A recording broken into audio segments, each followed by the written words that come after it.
Hola a todos, bienvenidos a la clase número 12, que es la parte número 2 para esta semana. Vamos a seguir hablando de la información y de cómo se procesa la información genética, perdón, la información biológica. ¿Okay? Entonces, los contenidos de esta clase es un pequeño resumen de la clase anterior. Vemos cómo se procesa la información biológica, qué es la información biológica, qué bases de datos existen, cómo se relaciona con la bioinformática y algún ejemplo de aplicación. La clase pasada lo que vimos fue que a medida que un sistema tiene más información, ese sistema está más ordenado, ¿cierto? Y si está más ordenado, tiene una menor entropía. Entonces, si recuerdan un poco, la célula tiene mucha información. Parte de esa información está contenida en el ADN. Otra parte de la información está contenida en cómo los organelos se ordenan, cómo es la relación de los organelos. Y todo eso tiene mucha información, ¿cierto? Y además es un sistema muy ordenado, por lo tanto, mientras mayor orden tiene menor entropía, pero a costa de quitarle energía al sistema que lo rodea, ¿verdad? ¿Recuerdan todo eso? Ok. Entonces, lo que vamos a hablar hoy es de cómo se procesa la información biológica. Y entonces, en la actualidad, nosotros los científicos, los investigadores, generamos mucha información. Acá estamos hablando del orden de unas Z bases por, por año, ¿cierto? Entonces eso quiere decir 10 elevado a 21 bytes. Eso es muchísimo. O sea, eh, nos puedo sacar la cuenta de cuántos terabytes es. O sea, imagínense ustedes cuántos discos duros son por año. Entonces solamente eso es lo que tiene que ver con la información genética. Tenemos mucha información y si recuerdan del video pasado, no solo la información, sino que tenemos muchos datos, porque la información es cuando ya procesamos los datos. Nosotros generamos muchos datos. ¿Ok? Y esos datos, cuando estamos hablando de un sistema biológico, se dividen, como podemos decir, en 4 categorías. Datos genómicos tienen que ver con secuencias relacionadas con el genoma, con los genes. Datos proteómicos tienen que ver con las proteínas de una célula de un organismo. Datos metabolómicos, que tienen que ver con los metabolitos que produce esa célula o ese organismo, o transcriptómica, que es todo lo que está relacionado con el ARN, con los genes que se están expresando en un momento en especial. Entonces, si volvemos atrás y pensamos, como les expliqué en alguna clase, que el ADN es un libro que tiene muchas recetas y cada una de esas recetas nos permite producir una proteína en particular. Hacemos que la proteína es el plato final. Entonces, esas recetas no las podemos sacar de la biblioteca, no podemos sacar el libro, entonces necesitamos sacarle una copia. Esa copia se llama ARN, que es la que nos permite después llevar eso a la cocina y utilizamos enzimas y proteínas para poder procesar esa información, ¿ya? Y esas proteínas y enzimas nos ayudan a procesar la información que trae el ARN y preparamos ciertos platos. En este caso, el plato final no va a ser las proteínas, como les había dicho antes, sino que van a ser los metabolitos, ¿ok? Las proteínas van a ser un paso intermedio y el plato final van a ser los metabolitos. ¿Y qué son los metabolitos? Son todas las moléculas que producen las proteínas eh, durante sus reacciones. Cuando catalizan reacciones, producen metabolitos. Por ejemplo, si pensamos en la celulosa, cuando se corta la celulosa se producen glucosas. Las glucosas son metabolitos. Cuando la glucosa se consume en un organismo, produce en algunos casos lactato. Lactato es el metabolito. Entonces, todas esas moléculas que están dando vuelta en la célula son los metabolitos. Entonces, la información biológica, como les decía, como que se agrupa en 4 grandes grupos. Primero la genómica, que es la que tiene que ver con la estructura, la función y el mapeo de los genes, o sea, saber cómo los genes están ordenados dentro de una secuencia en un organismo, ¿cierto? Entonces nosotros podemos comparar si un gen se parece a otro, si los genes están repetidos dentro de un genoma, podemos saber en qué parte de un cromosoma se encuentra un gen, etcétera. Entonces podemos armar un mapa de los genomas de distintos organismos. Luego, con la transcriptomas, estudiamos el ARN. Entonces, con eso sabemos qué parte de este código genético se está leyendo y se está transcribiendo ARN en un momento específico o en una condición específica para un organismo. Entonces, por ejemplo, podemos hacerlas en el laboratorio y ponerlas en condiciones, una célula creciendo con glucosa y otra creciendo con fructosa. Y podemos ver qué genes se transcriben o no, o sea, qué genes se prenden o se apagan dependiendo de qué condición se encuentra la célula. Entonces, el estudio de eso se llama transcriptómica. Ahora, puede ser que los genes se transcriban, pero no necesariamente es que se traduzcan a proteínas. Si estamos hablando ahora de las proteínas que están en un momento en específico, en una condición en específica, estamos hablando de la proteómica. Podemos extraer todas las proteínas de una célula, podemos separarlas de acuerdo a ciertas características y estudiar qué proteínas están presentes en una célula en dos condiciones distintas o en un organismo y en otro organismo, etc. Y lo mismo podemos hacer con los metabolitos. Nosotros podemos, por ejemplo, medir cuánta glucosa consume una célula, cuánto lactato libera, cuánta presión de oxígeno, cuánto oxígeno está consumiendo a lo largo de un cultivo. Entonces, el estudio de todos esos metabolitos es la metabolómica. Y estas como 4 grandes ramas o 4 grandes ciencias es la que produce muchos datos y la que se dedica a estudiar cada uno de estos datos para poder sacar información a partir de los datos. ¿Y qué se hace con todos estos datos que yo produzco? O sea, si los científicos, los investigadores, tienen que, al producir nuevos datos, hay que guardarlos y hay que guardarlos de una manera ordenada, cosa de que cualquier persona pueda acceder a esos datos y pueda leerlos desde cualquier otra parte y compararlos con sus propios datos. Y para esto se utilizan bases de datos, en las cuales se guardan información, se guardan datos. Entonces, por ejemplo, tenemos bases de datos biológicas. Últimamente está muy de moda o se hace mucho la secuenciación de genomas de organismos. Entonces, imagínense ustedes estar secuenciando todas las bacterias, todas las arqueas, todas las células que encuentran en un ambiente en particular, entonces generan muchos datos. Y una vez que eso se secuencia, se guardan en las bases de datos para que nosotros después podamos comparar esa secuencia. Alguien puede decir, yo tengo la misma secuencia, tengo una parecida, tengo una que es distinta, etc. Entonces, todo esto genera mucha información. Al año más o menos se secuencia unas 39.000 genomas, o sea, eso es muchísimos. Y eso ocupa como 200 gigas de información, ¿ya? Mucho. Entonces, ¿para qué nos sirve una base de datos? Por ejemplo, si yo les hablo de un muffin o de un quequito.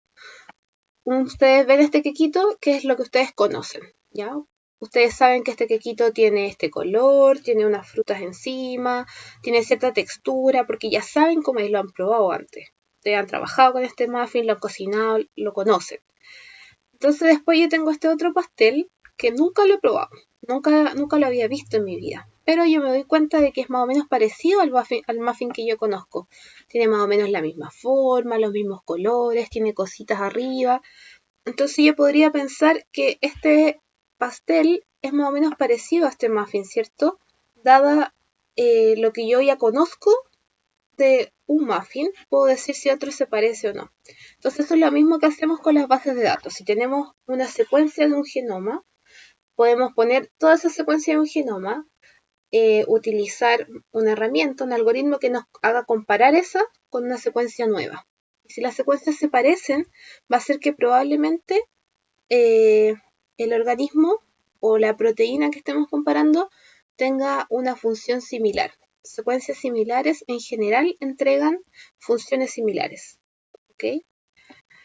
Y ahora, si tenemos este mismo muffin conocido y lo queremos comparar con otro pastel que no lo conocemos tampoco, pero que tiene esa forma. Entonces probablemente yo voy a decir que solo con mirarlo voy a decir que no es igual al que yo conozco, ¿verdad? Entonces probablemente tiene otra receta, tiene otros componentes, tiene otra función. Es lo mismo que pasa cuando comparamos datos que se parecen y datos que no se parecen, ¿cierto? Y así existen muchas bases de datos, ¿de acuerdo? Una es para comparar secuencias de nucleótidos. Podemos comparar cadenas, tratar de alinearlas, ver qué partes son iguales, qué partes son distintas, dónde sobra un pedacito. Y eso podemos comparar secuencias, que sería esta rama acá intermedia. Aquí Y existen todas estas bases de datos dentro de otras para comparar genes. La más conocida es el GenBank, y también podemos comparar secuencias de proteínas, que en este caso se utiliza el SwissProt, y un montón de otras bases de datos. Pero acá lo que comparamos es secuencias, comparamos letritas, ¿cierto? Porque los nucleótidos son letras y los aminoácidos también los podemos escribir como letras. Ahora también hay ciertas técnicas que nos permiten estudiar estructuras. Por ejemplo, con dicroísmo circular, con difracción de rayos X, con resonancia magnética nuclear, nosotros podemos estudiar la estructura, la conformación tridimensional de una proteína en particular. Y nosotros sabemos también que todas las proteínas que tienen una estructura similar, conservada, probablemente tienen la misma función. ¿Ya? Entonces, para eso también existen bases de datos de estructuras, donde también podemos comparar si esta estructura se parece a esta o no. Y estas son algunas, la más conocida es el PDB o Protein Data Bank, y existen varias otras que las administran distintas entidades, distintas universidades o institutos. Y también hay otras bases de datos que nos permiten, por ejemplo, Keck nos permite estudiar no solo la estructura o la secuencia de una proteína, sino como qué reacción cataliza esa proteína. Y entonces es una proteína que tiene una función que cataliza una reacción, entonces es una enzima. Entonces, en qué podemos ver qué tipo de sustrato puede catalizar esa enzima y qué tipo de productos va a producir y en qué condiciones. ¿Ya? Entonces, así vamos agrupando todos estos datos que generamos diariamente en agrupaciones que nos permite obtener más información, ¿cierto? Al estar agrupadas de cierta forma, al haber una clasificación, obtenemos más información que la que nos entregan los datos por sí solos, ¿cierto? Estas son las que les mencionaba un poco: GenBank de secuencias genéticas, PDB de estructuras de proteína, UniProt también parecido que nos otorga funcionalidad de las proteínas. Estamos hablando de relación entre la secuencia de las proteínas y su función. ¿Okay? Y ahora viene un área o una nueva ciencia que se llama bioinformática, que suena como algo muy nuevo, pero no es tan nuevo. Y la bioinformática es un área que se preocupa o lo que hace es analizar, caracterizar, agrupar y trabajar con todos los datos biológicos que se producen para poder sacarles provecho y obtener mayor información. Entonces, los bioinformáticos lo que hacen es analizar datos que son complejos, que no podemos analizar una persona solamente mirándolo. Mirando la estructura de una proteína es muy difícil de decir cómo se parece o no se parece. Entonces necesitamos herramientas más complejas. Necesitamos herramientas computacionales que nos permitan analizar esos datos de una manera correcta y sacar mucho más provecho de esos datos. Y algunos ejemplos, como parecido a lo que hablamos del muffin, nosotros cuando tenemos una secuencia de aminoácidos, pongamos que es esto, que forma justo esta palabra que es proteína o croqueta, son letras, ¿cierto? Entonces comparar letras no es tan fácil como comparar números, que uno puede decir es 10 veces mayor o 20 veces mayor. Pero lo que podemos hacer, o a través de la bioinformática lo que se hace es que se otorgan valores cuando hay similitud o cuando hay diferencias dentro de secuencias, ¿ok? Y entonces, y eso todo en base a las características de los aminoácidos que estamos comparando. Entonces hay aminoácidos que se parecen más a otros que se parecen menos, o que tienen funciones similares a otros que no tienen funciones similares. Entonces, por ejemplo, también podemos decir que si nos falta un aminoácido es peor o es castigado, tiene una puntuación negativa, a que si un aminoácido es el mismo, ¿cierto? Es el correcto, es similar. Entonces así le podemos otorgar números a una secuencia de letras y podemos saber ahora si se parecen o no, o si estas dos se parecen más entre ellas que estas otras dos. Entonces así la bioinformática nos da herramientas para comparar ahora secuencias. Y también comparando secuencias, yo les decía que podemos predecir como funciones, podemos predecir quizás cierta estructura. Si tiene la misma secuencia, vamos a asumir que tiene la misma estructura. Y eso nos sirve para estudiar un poco hacia atrás también y ver, por ejemplo, genomas, de comparar genomas del hombre, del caballo, el murciélago, bla, bla, de todos estos animales. Y vamos a ver de que tienen diferencias, pero también tienen un cierto grado de similitud. Y ahí nos damos cuenta de la evolución, de que todo venía de un ancestro común y que después de cierto punto divergieron, ¿cierto? Que es como lo que vimos en la clase de evolución. Entonces, el análisis de los genomas, el análisis de las secuencias nos permite extraer ese tipo de información también. Entonces, si pensamos ahora en el coronavirus, cuando empezó esta pandemia, empezó como un resfrío muy fuerte que se transformaba en neumonía y no se sabía el por qué. Entonces hacían análisis, se les sacaba muestras a las personas enfermas, de esas muestras se extraía el ADN y ese ADN lo secuenciábamos y veíamos que, claro, hay ADN del humano, pero había un ADN que no era del humano. Entonces ese ADN lo podemos estudiar, esa secuencia, y correspondía que era un ADN de virus. Entonces ahora, ¿cómo sabemos qué virus es? Vamos a la base de datos y comparamos nuestra secuencia de ADN con todas las secuencias descritas y encontramos que esa secuencia es muy parecida a la de la familia de los coronaviridae. Entonces decimos, este virus es de la familia de los coronavirus. Antes de siquiera haber visto el virus, porque el virus es tan pequeño que es muy difícil verlo, incluso con microscopía electrónica es difícil. Entonces, podemos, solo sabiendo la secuencia, pudimos decir a qué familia pertenece, y sabiendo a qué familia pertenece, sabemos más o menos cómo se va a comportar ese virus, ¿cierto? Bueno, este virus es de RNA, pero existen técnicas para pasar de ARN a ADN y comparar la secuencia. Entonces, es muy importante saber las secuencias y saber cómo compararlas con otras que ya existen. Lo que se ha hecho también es que para buscar quiénes son nuestros ancestros, para buscar quiénes se parecen más, si estamos más relacionados con los reptiles o con las aves o con las bacterias o con las arqueas. También podemos hacer análisis de ciertas partes de nuestros genomas y así ver si estamos más relacionados o más lejanos con otros organismos, si hay más similitud o no. Entonces, se armó este árbol de la vida en el cual se utilizaron más de 3.000 genomas y que se compararon unos con otros, y nosotros estamos por acá, en la rama de los eucariontes, de los verdes, por acá estamos, ¿verdad? Y nos damos cuenta que nosotros estamos más relacionados genéticamente con las arqueas que con las bacterias que están por allá. Entonces, esta es una información súper relevante que podemos sacar de nuestra misma información genética.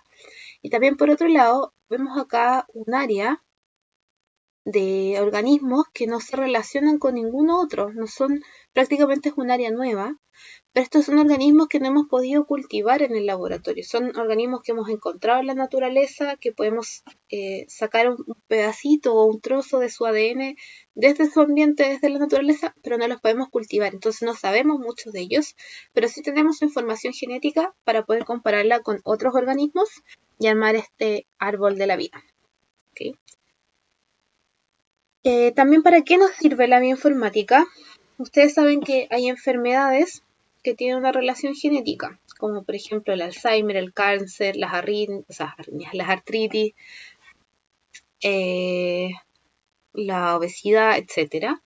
Entonces nosotros sabemos en estas enfermedades que hay algo que funciona mal. Por ejemplo, en el cáncer sabemos que hay una proteína, que es la que controla el ciclo celular, que está funcionando mal.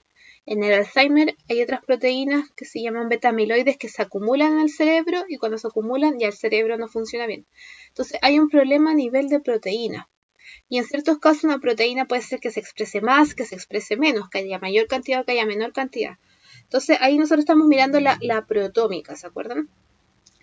Entonces, si volvemos un poco hacia atrás, nosotros podemos decir, tengo esta proteína tiene esta secuencia de aminoácidos, y esta secuencia de aminoácidos yo puedo volver atrás y saber a qué gen corresponde.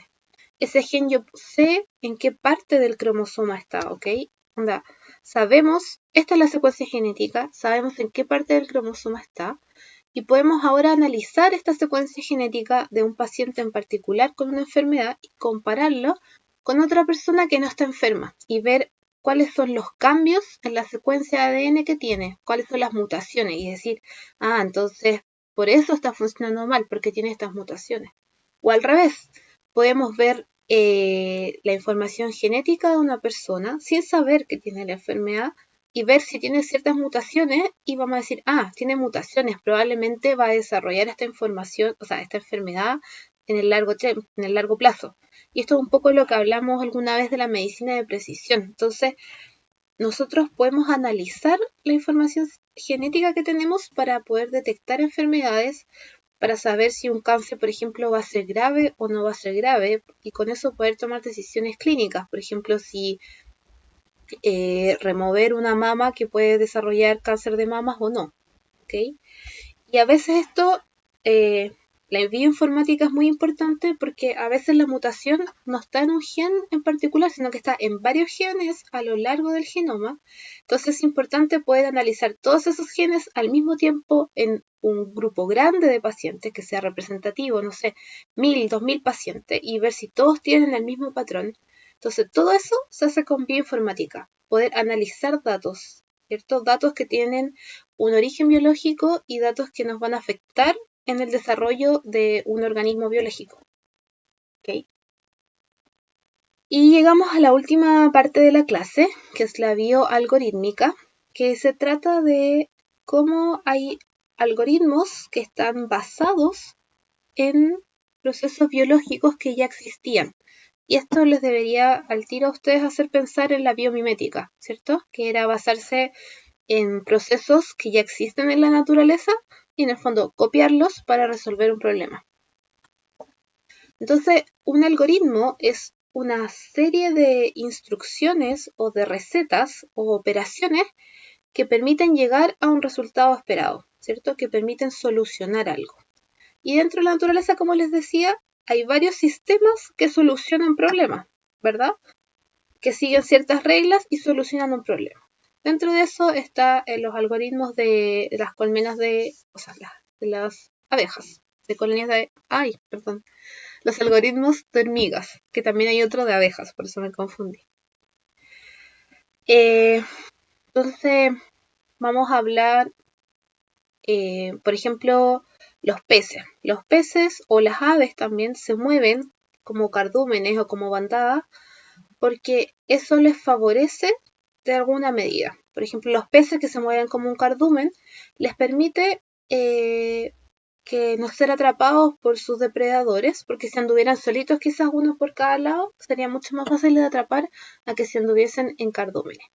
En las aves igual, las aves se reparten en una zona, en este caso de acuerdo a una distancia una de otra, para poder encontrar puntos óptimos para que las aves puedan descansar. Entonces, todas las aves se despliegan dentro de una cierta área, dentro de cierta altura y buscan los árboles que son más altos y así pueden estar en esos árboles más altos.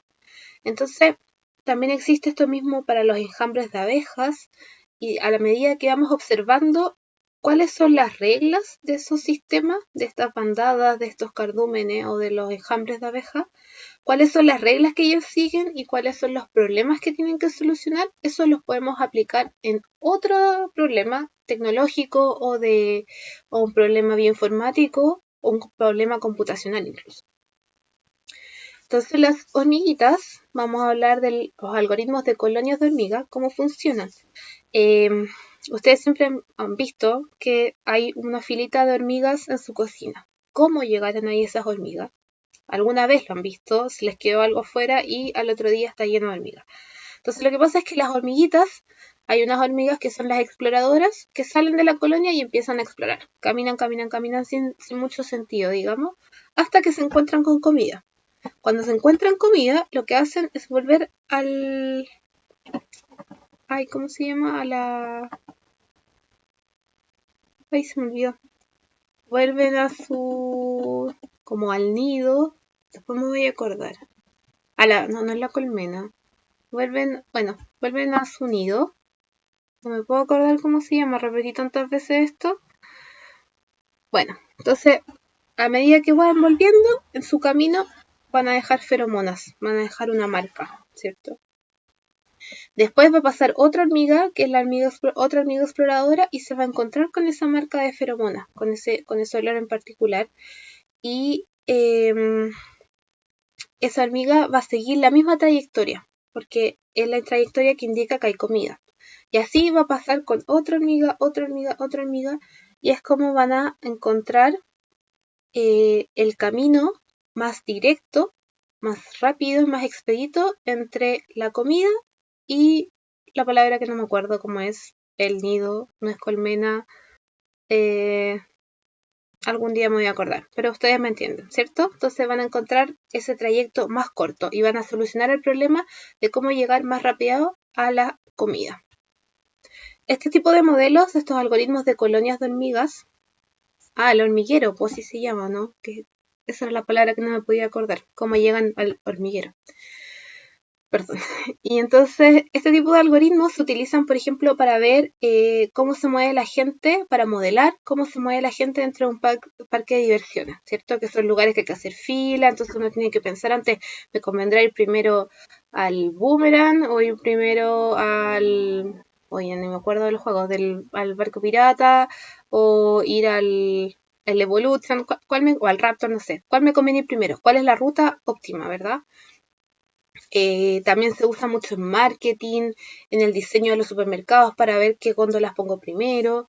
Y esto también hay problemas en la ciencia o en la tecnología que son muy complejos. Por ejemplo, la distribución que tiene que tener Amazon para cubrir una zona amplia, ¿cierto? Para llegar a muchas casas en el menor tiempo posible o con el camino más corto o en la ruta en que se tenga que devolver menos veces.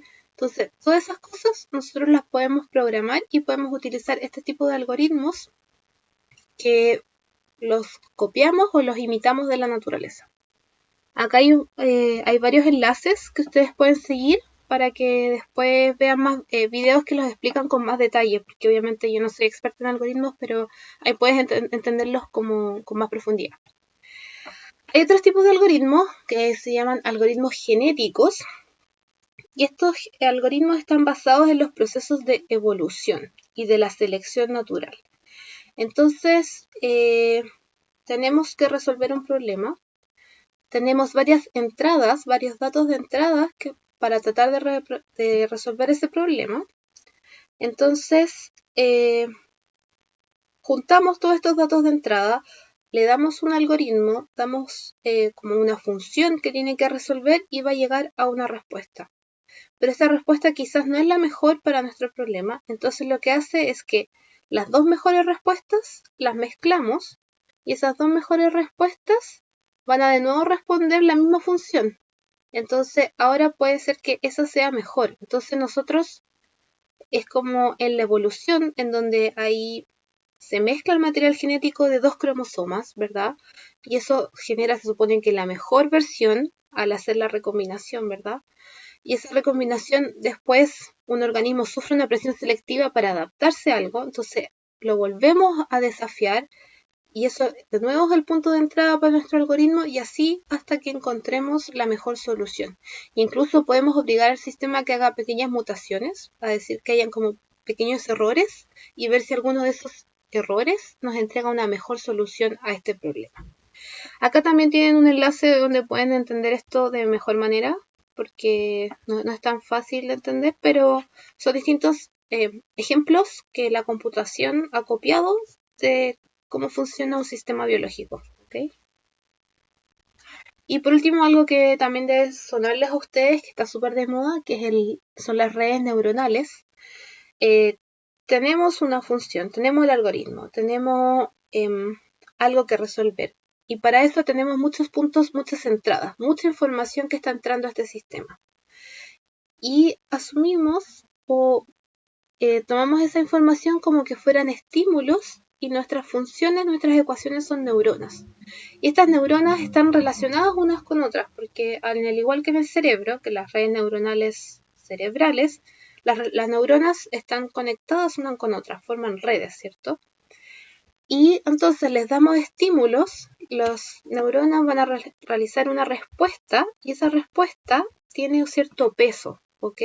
Entonces si la respuesta se acerca o responde mejor mi pregunta, va a tener mayor peso a que si no lo responde también. Entonces cada uno de estos son como unos vectores que tienen cierto peso y van a ser el punto de entrada a una segunda red de neuronas. Y así sucesivamente.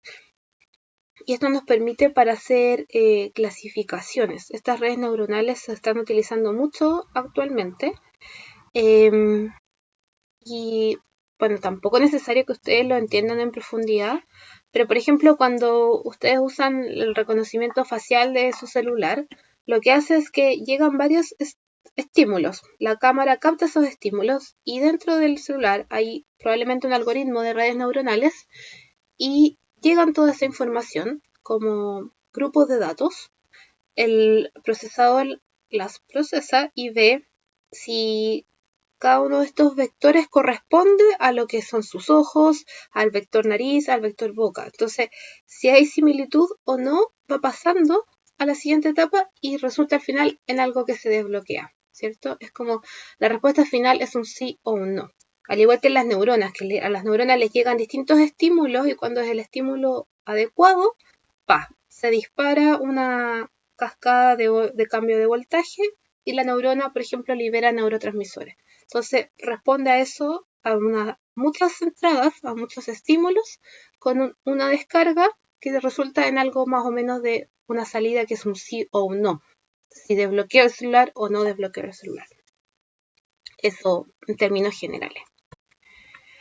Entonces, eso es lo que vimos en la clase de hoy de la información biológica, de cómo se procesa esto, y la vamos a discutir el lunes a las 1, las 2 clases de esta semana. Espero que estén muy bien, que tengan buena semana. Cuídense mucho. Chao.